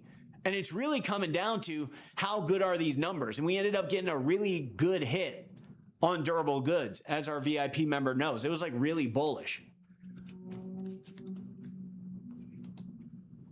Nice liquidity sweep, right? Just liquidating all the leverage trading longs, right? Little market maker trick right there. And then we get bada boom, jobs report. So this entry was bullish durable goods. As soon as we saw the numbers, we knew that's exactly what we did with bio and all of our other swing trades. We correlate it all together. It's really wild stuff. Nobody's doing it, and it's proved to just be insanely effective, even with Kaspa. Back when Kaspa was trending, we use these and we get perfect entries. So we still have upside on the 1 day. Now look at the 1 week. A really bullish crossover. So this gets adjusted every Monday. Looking at the calendar, boom. Thursday, we get the jobs report. Sunday, DXY open. And then this whole statistics will get upgraded on Monday. Look at that. That's a very bullish signal as the fast line is crossing over, signaling bullish growth. So my position is I'm holding. I believe this project has so much on-chain data that despite having violent moves up and down, it's going to pay me. 2 billion market cap, 3 billion market cap. I'm very comfortable waiting for those ranges to reevaluate. There's a chance people are saying online, this is the next lab, right? Lab actually came up using our gem hunting method, but I never went for it. Which is one of the reasons why I really want to get this draft out to everybody of how to hunt gems step by step. The method I use. It won't be my daily process, but it'll have a lot of those parts in there. Lab was coming up. Lab was on a watch list of mine. I didn't believe in it. But it ended up being a monster performer. And now it's like SLX, everything that's trending is that sector.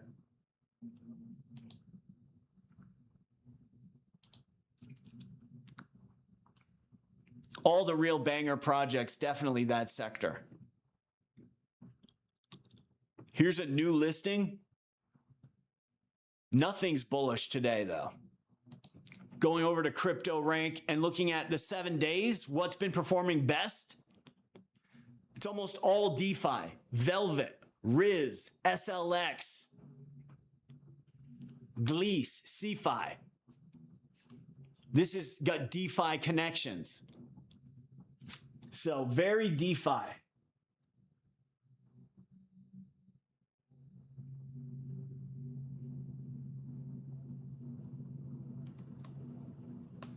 All right, guys. So that just about wraps this live stream up.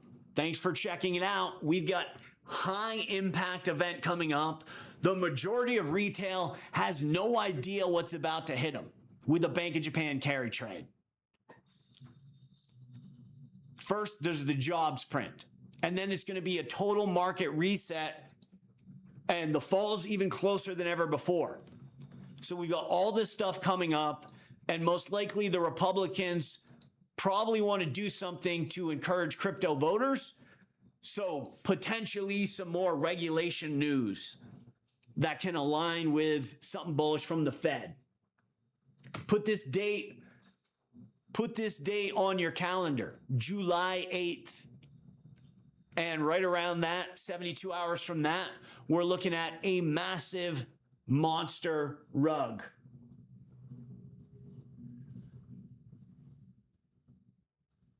What's up, Vic Vinegar? Sui, we can touch base on Sui for you.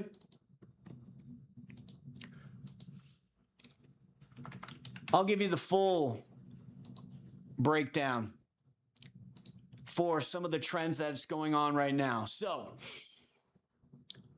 APR is kind of like an MEV DeFi that runs on the MONAD chain. And what we've seen is when we get upside on APR, it will typically front run MONAD. So when we see a big wick up on APR, we would rotate and say, hey, we got a buying signal for MONAD. What we've been seeing for Sui is Magma. Magma is a DeFi project for Sui that's recently broken above its ascending triangle, kind of a different variation of the insider buying spike. Right, this April 7th, again, that's aligning with the April FOMC minutes projections. This is when the Fed was saying, hey, we'll get liquidity back from the government shutdown. Part of the reason why we had the huge October rug pull. We'll get that all fixed up by April. Once that news was official in writing, starts forming this ascending triangle and then recently broke out. Now, here's what's interesting. It broke out while the rest of the market was having downside right before that jobs report, along with the entire DeFi sector like Velvet.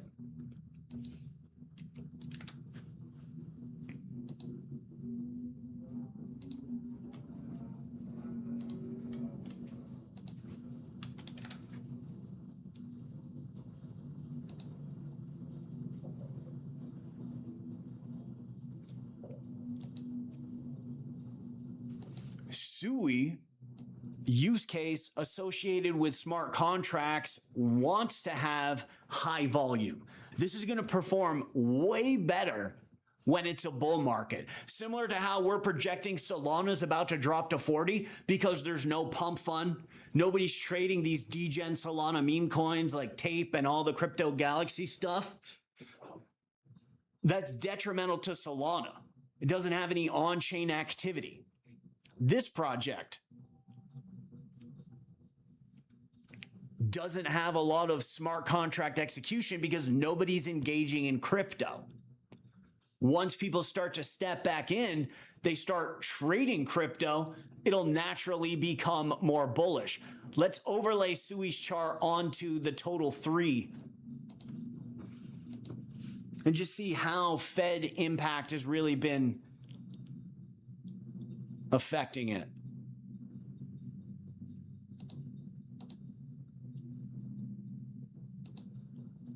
That's not the one.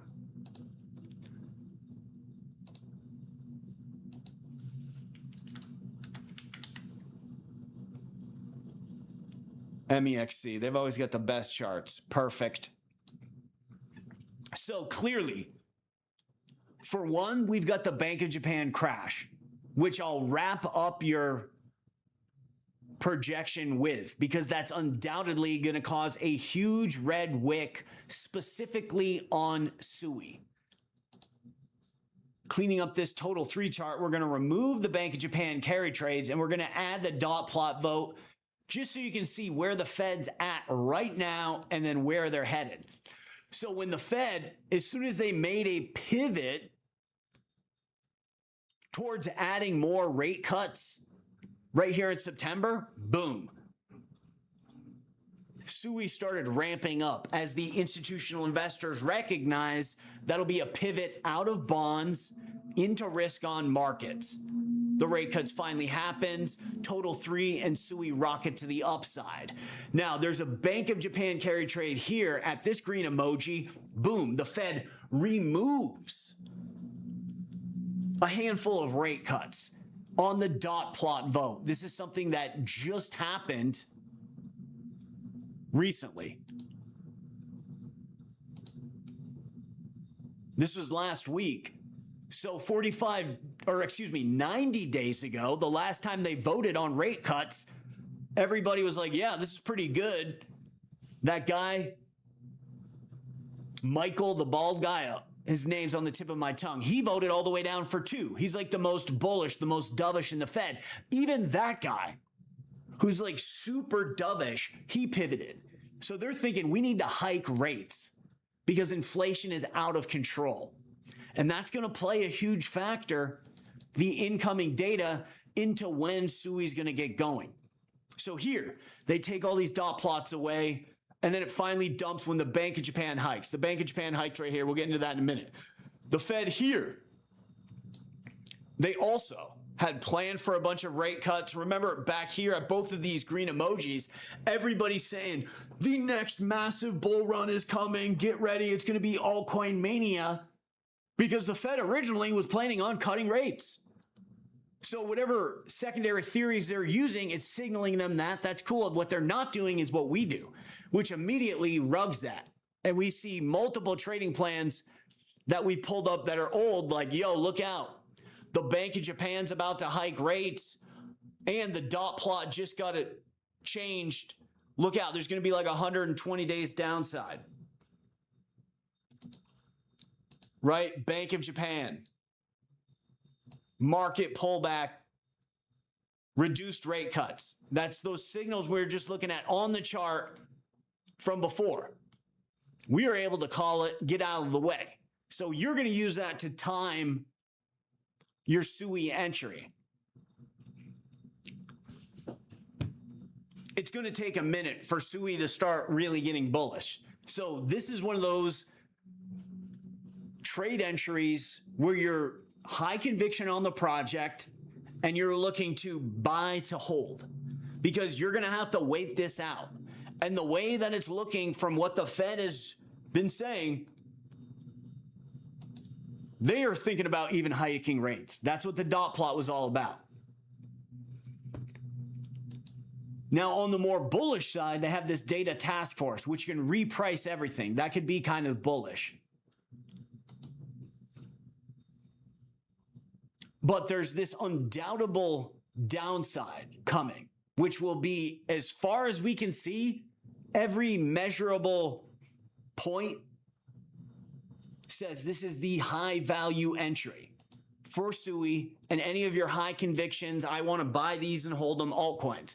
Because when the Bank of Japan hikes rates, and you can research what this is, they have tons of animation videos explaining it. It's basically BlackRock taking money, going to Japan, it's shorting the yen, they're borrowing more money for like almost nothing, and then they invest it in US markets. So when Japan hikes rates, it causes an unwind in high conviction projects like Kaspa, SUI, etc.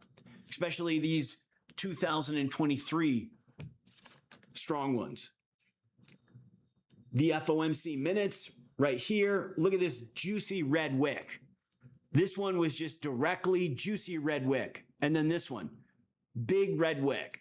So what you're waiting for is July 8th. The FOMC minutes is going to come out. It's going to show in detail why the Fed is now bearish. And once they put it in writing, that's when BlackRock and these guys start buying bonds, just like Michael Saylor. He's selling Bitcoin, he's buying bonds. He can read the writing on the wall. It's all fueled by greed.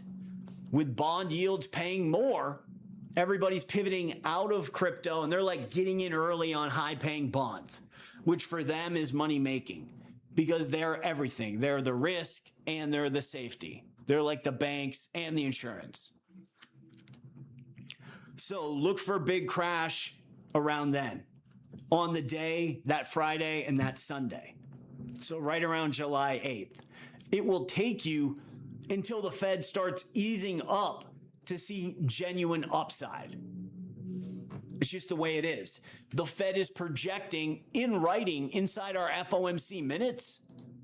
It'll take until Q3 of 2027 for them to hit their 2% inflation target.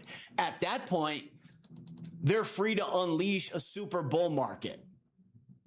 They don't need the money in bonds. They'll lower rates, forcing BlackRock out, pushing the money into risk. Since SUI is a smart contract project, it'll be very bullish for it. And it will start getting more upside. As a smart contract project with the growth of RWA and the growth of AI, SUI can see new upsides, even higher highs. So there's nothing wrong with SUI. It's just going to take time. To give you full value breakdown, another example of this, like people used to always say with PLTR, they would be like, oh man, everyone thought this was like the best project back at the prior cycle. The whole entire risk on world is running on a 4-year cycle, my brother. See this? When the Fed starts taking liquidity out of the system by selling their bonds, they're like, here, take bonds. That's them selling their bonds and give us cash. That's super bearish. People would say, oh, PLTR is terrible. Look at this. They did that 30 days of quantitative easing. That's the exact time that Kaspa went bunny hop, right? Right there. Boink. That's Kaspa's bunny hop. Everything bunny hopped, including PLTR, which is like another dimension of investment. So once this starts getting bullish and money starts getting out of bonds, which will depend heavily on incoming jobs and inflation data that we track to the day, to the dollar, what caused this prior spike? It was Powell's last FOMC meeting. The Bank of Japan was projected to maybe hike rates. It was about 50-50 on poly market. They didn't. Durable goods came in strong, very bullish, and Powell gave a relatively bullish FOMC meeting where he left the door open for maybe we were going to get a bullish pivot. So you saw your rally right there.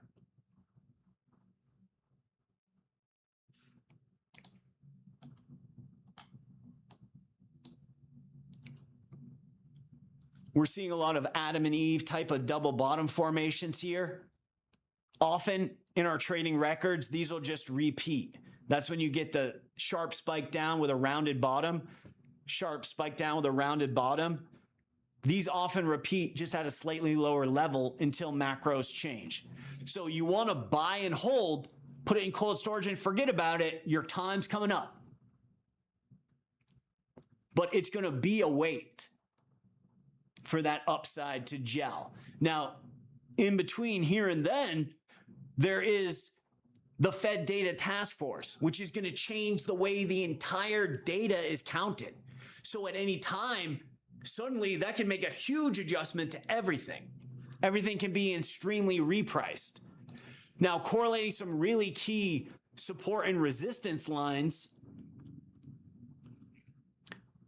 the May 15th trend line. Okay, this is a huge resistance on Kaspa. I'm going to really refine this read for you to the best of my ability. We can see this on Kaspa, on TAO. It's everywhere. Now, do you have the how to spot market tops using Fed data? Let me get you that. It's a free ebook and it includes our May 15th callouts. This is something that everybody missed. And it's like the most important event of the year.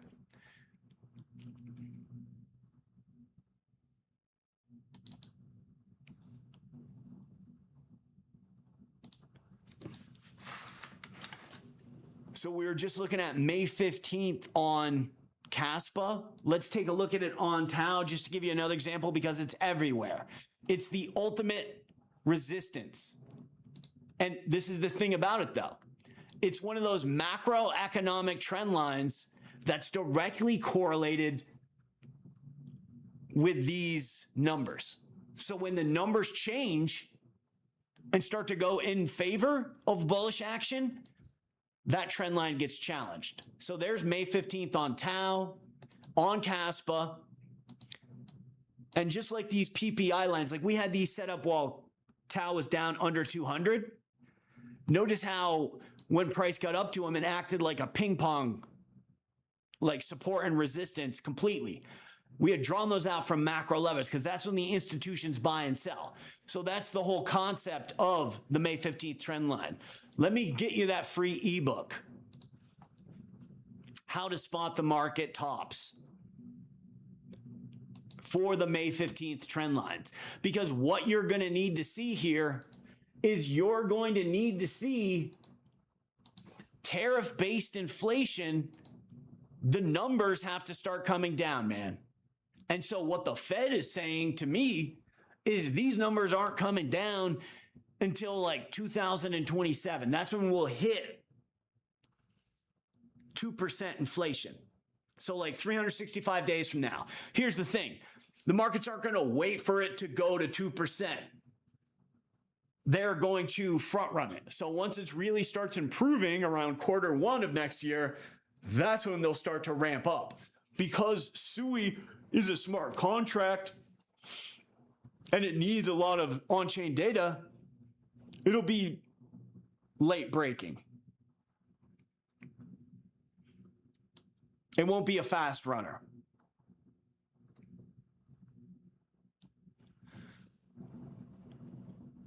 Yeah, so in order to cross $4, you need to beat tariff inflation. Like we explained in the May 15th thing. That's when Powell came out and he said, I will change policy if we don't fix tariff inflation. Since then, we've had the new Middle East inflation. And then underneath that, we still have the lockdown inflation, which they didn't even fix. And then they had, oh, welcome to tariff inflation. And now it's like a triple decker Oreo when you're on a keto diet. It's just not helping anything out, man. Right? Trump is just stuffing the economy with triple decker Oreos. Not doing a great job for inflation, but tariffs, this oil deal, of course, they're trying to get people to buy the United States more, open up new railways for the boats, whatever. They are setting up a bigger rally eventually.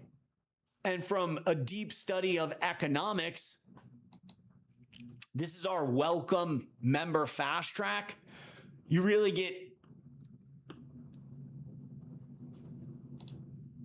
a feel for Satoshi's design when you see this chart, which dates back to 1965. That's a 4-year cycle that the Fed uses to push liquidity into the market and take it out with all their tools, whether it's quantitative easing, bonds, whatever. They use a 4-year cycle. So when Satoshi designed Bitcoin, he definitely had some economist thought process. All right, that's what I'm waiting for. Boom. We got more upside on Velvet. Awesome. WorldCoin. So hopefully that got you up to speed on where you're at with SUI. This is your big chance to hodl. Will there be another chance to get it even at a lower price if the US hikes rates? But likely it's just going to be sideways consolidation. And you be ready because it's a red wick competition, okay? Just to finalize out, I'll add the minutes on here just so you see. So the Bank of Japan happens with an FOMC meeting calendar, right? But just to clean up the chart. So there's the dot plot vote paired with the Bank of Japan. The minutes hits, look at this. 1, 2, 3, 4, 5. So right around Sunday, like now, the DXY reopens. That's when you get your juiciest entry, like 3 in the afternoon on Sunday. So between July 8th and like July 12th, you're there. You can also just leave an open order on your computer and try to scoop it up on the low. Here we go. Another one. Monday. So Sunday DXY. Here we go. Another one. Monday. So the final downside seems to be coming on a Monday, which means the 12th and the 13th of July. That's going to be when you're going to buy your SUI to HODL.